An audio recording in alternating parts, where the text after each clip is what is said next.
Straight ahead on KTBS 3 News, could National Guard troops be headed to Louisiana and to Shreveport? We'll hear from some opinions from state and city officials. Plus, AI is taking over some entry-level jobs, leaving teens struggling to find work.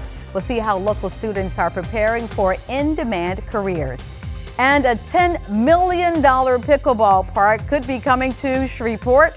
The plan has strong supporters, but even louder opposition. Find out what's next for that proposal. Lots to cover tonight. Let's get to it. Live and on your side. This is KTBS 3, 9 o'clock news hour on KPXJ CW21. Having a bunch of National Guards who really don't have municipal experience, just walking around with a bunch of guns, that's not what you want. Members of the Legislative Black Caucus expressing their thoughts on the potential of troops in Shreveport. Good evening to you. Welcome to KTBS 3 News at 9. I'm Brenda Teal. I'm Jeff Beinfort. Appreciate you being with us. How the Legislative Black Caucus held a town hall tonight at the Louisiana State Exhibit Museum. Several members of that caucus discussed the past legislative session, including insurance reforms and other topics, but perhaps the hottest topic was the potential for the National Guard troops in Louisiana, and more specifically Shreveport. I asked those lawmakers for their thoughts. Been kind of evaluating the conversations that's out there, and I'm trying to see, is there some middle ground? Is there a balanced approach? For years, we've had multiple police chiefs, we've had multiple city administrations talk about how Shreveport Police Department is down. You had the city council in 2023 declare a state of emergency because of crime, and so we can't completely take these things off the table. I tell you what, I'm somewhat dismayed with that idea. I think fighting crime, it requires teamwork. Every level of government needs to be working together.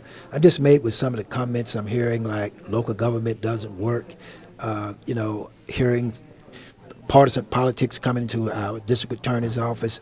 I think we need teamwork. We need to work together. We need to make sure that we're delivering resources here locally to get to the root causes of crime. I have concern that they're anywhere. Of course, first being targeted with Democratic blue states, now ours, which of course, is dear to us because it's home. And I don't think that we definitely need guardsmen walking around our city. Now, yesterday I was in Angola at the Louisiana State Penitentiary. I was on the tour of those facilities with Governor Jeff Landry, U.S. Attorney General Pam Bondi, and DHS Secretary Kristi Noem. They announced the part of Angola formerly known as Camp J has been renamed Camp 57, and it'll house ICE detainees that the governor says will be among the worst of the worst. But that is something to which the legal director of the ACLU of Louisiana takes exception. I take huge exception to that because we as a country do not believe in double jeopardy. If someone committed a crime and served their time, they've served their time and they're now restarting. We don't have a system that allows you to continue to punish them in a separate carceral system that at law cannot be used as a means for criminal punishment. Ahmed explained the differences between those two systems and how they're used.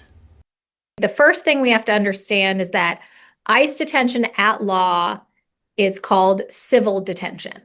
And it's called civil detention because it is expressly not criminal detention. That means that anyone who is put behind bars by ICE in a facility that is controlled by an ICE contractor is not there for the purposes of criminal punishment at law. And that's just scratching the surface. Ahmed has agreed to be on an upcoming edition of our political podcast, The App, to discuss more of what's happening at Angola.